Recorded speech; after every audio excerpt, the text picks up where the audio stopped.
ఆంధ్రప్రదేశ్ రాజకీయాల్లో సీనియర్ నేతగా కాపు ఉద్యమానికి ప్రధాన ముఖచిత్రంగా గుర్తింపు పొందిన మాజీ మంత్రి ముద్రగడ పద్మనాభం కన్నుమూశారు. కొంతకాలంగా అనారోగ్యంతో హైదరాబాద్లో చికిత్స పొందుతున్న ఆయన తుదిశ్వాస విడిచారు.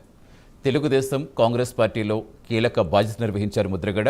కాపు రిజర్వేషన్ ఉద్యమంతో రాష్ట్ర రాజకీయాల్లో చెరగని ముద్ర వేశారు. ఆయన మరణ వార్తతో రాజకీయ, సామాజిక వర్గాల్లో విషాదం నెలకొంది. పలువురు రాజకీయ ప్రముఖులు ఆయన మృతికి సంతాపం వ్యక్తం చేస్తున్నారు. జనతా పార్టీతో రాజకీయ అరంగేట్రం చేసి తెలుగుదేశం, కాంగ్రెస్, బీజేపీ, ప్రజారాజ్యం వంటి అనేక పార్టీల్లో పనిచేశారు.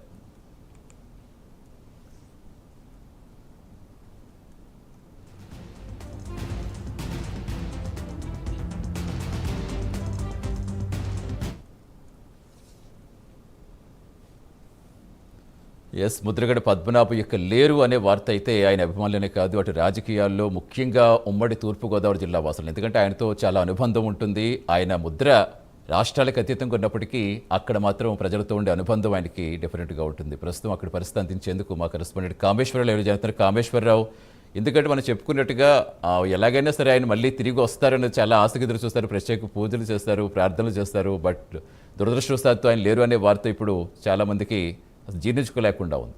ప్రస్తుతం ఏంటి అక్కడ ఆయనతో కలిసి నడిచిన ఆ ఉద్యమాల్లో కావచ్చు, ఆయనతో కలిసి ఉన్న ఆ అనుబంధం కావచ్చు, అక్కడ ఉన్న వాళ్ళు ఏం చెప్తున్నారు, ప్రస్తుతం ఎలా ఉంది అక్కడ పరిస్థితి, ఏముంది, ఎలా ఉంది, ఏం చెప్తున్నారు అక్కడ కార్యకర్తలు?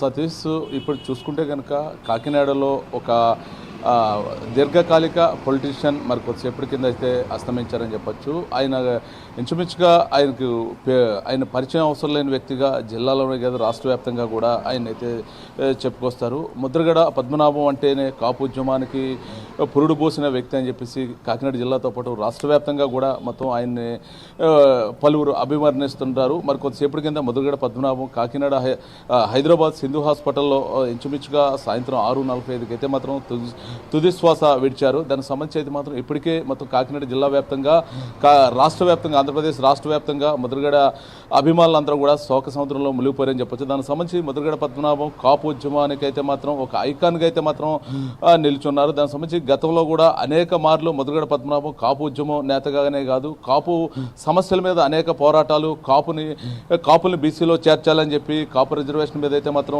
మొత్తం కూడా ఆంధ్రప్రదేశ్లో అనేక మార్లు అయితే మాత్రం ఉద్యమం చేపట్టిన పరిస్థితి అయితే ఉంది. మొత్తం మీద ఒక ముద్రగడ పద్మనాభం మరణం వార్త వినగానే ఓ పక్క యావత్తు ఆంధ్రప్రదేశ్లో ఉన్న కాపులు, అదేవిధంగా ఆయన అభిమానులు, అదేవిధంగా వైఎస్ఆర్సీపీ ఉన్న నాయకులు కూడా మొత్తం కూడా దిగ్భ్రాంతి వ్యక్తం చేసిన పరిస్థితి అయితే ఉంది. మొత్తానికి ఒక మంచి ఉద్యమకారుడిని కోల్పోయని చెప్పేసి మొత్తం అంతా కూడా రాష్ట్ర వ్యాప్తంగా ఆయనకు సంతాపం తెలుపుతున్న పరిస్థితి అయితే ఉంది.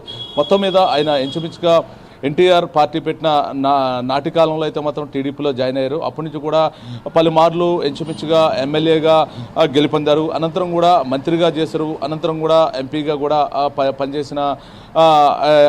పనిచేసినట్టు తెలుస్తూ ఉంది. దానికి సంబంధించి మొత్తం ఇంచుమించుగా ఆయనకి మొత్తం రాష్ట్ర వ్యాప్తంగానే కాదు దేశవ్యాప్తంగా కూడా కాపు అభిమానులు అయితే ఉన్నారు. దానికి సంబంధించి ఇప్పటికే ఆయన మరణ వార్త విన్న వెంటనే కూడా మొత్తం కూడా యావత్ ఆంధ్రప్రదేశ్ రాష్ట్ర వ్యాప్తంగా కూడా ఆయనకి సంతాపం తెలుపుతున్న పరిస్థితి ఉంది. మొత్తానికి ఒక మంచి కాపు ఉద్యమకారుడిని కోల్పోయామని చెప్పేసి మొత్తం కూడా కాపు నేతలంతా కూడా దిగ్భ్రాంతి వ్యక్తం చేస్తున్న పరిస్థితి అయితే ఉంది. మొత్తానికి ఆంధ్రప్రదేశ్ వ్యాప్తంగా కూడా కాకినాడ జిల్లా వ్యాప్తంగా కూడా విషాద ఛాయలు అయితే అలుముకున్నాయి. దీని ఇంచుమించుగా కాపు సంబంధించి అయితే మాత్రం కాపు ఉద్యమానికే కాదు, మరో పక్క ఏ పార్టీలో పనిచేసిన నిఖార్సైన రాజకీయ వేత్తగా కూడా ఆయనకు పేరుంది. గతంలో టీడీపీలో మంత్రిగా పనిచేసిన నాటి నుంచి కూడా ఆ శాఖకు వన్నె తెచ్చిన దాఖలాలు అయితే ఉన్నాయని చెప్పేసి ఆయనతో ఉన్న సన్నిహితులందరూ చెప్తున్న పరిస్థితి. మొత్తానికి మరో పక్క కాపు ఉద్యమం ఏదైతే ఉందో ముద్రగడ కాపు ఉద్యమాన్ని చేపట్టి ఇంచుమించుగా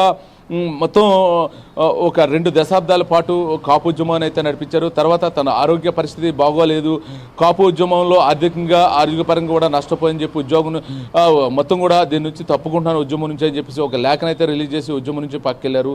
ఇంచుమించుగా 2024లో వైఎస్ఆర్సీపీ పార్టీలో తన తనయుడు గిరితో అయితే మాత్రం వైఎస్ఆర్సీపీ పార్టీలో అయితే జాయిన్ అయ్యారు. జాయిన్ అయిన అనంతరం కూడా వైఎస్ఆర్సీపీ పార్టీలో కీలక రోల్ అయితే మాత్రం ఆయన ప్లే చేశారని చెప్పొచ్చు. అదేవిధంగా వైఎస్ఆర్సీపీ అధినాయకుడు వైఎస్ జగన్మోహన్ రెడ్డి కూడా ఆయనకి సముచిత స్థానం ఇచ్చి ఆయన అయితే సీనియర్ పొలిటీషియన్గా మొత్తం గుర్తించి ఆయనకి మొత్తం ఉత్తరాంధ్రతో పాటు కోస్తాంధ్ర బాధ్యతలు కూడా వైఎస్ఆర్సీపీ పార్టీ బాధ్యతలు కూడా ఆయన భుజస్కంధాల మీద వేసిన పరిస్థితి అయితే ఉంది. మొత్తానికి ఏదైనప్పుడు కూడా ఆయన ఓ పక్క రాజకీయంగాను మరో పక్క కాపు ఉద్యమ నేతగాను మొత్తం కూడా రాష్ట్ర వ్యాప్తంగా కూడా ఆయనకి పరిచయం కూడా అక్కర్లేదని చెప్పేసి పలువురు అయితే చెప్తున్న పరిస్థితి ఉంది. మొత్తానికి ఏదైనా కూడా ఒక దశలో అయితే మాత్రం కాపు ఉద్యమంలో అయితే మాత్రం ఉవ్వెత్తున ఆయన ఉద్యమం అయితే ఎగిసిపడింది.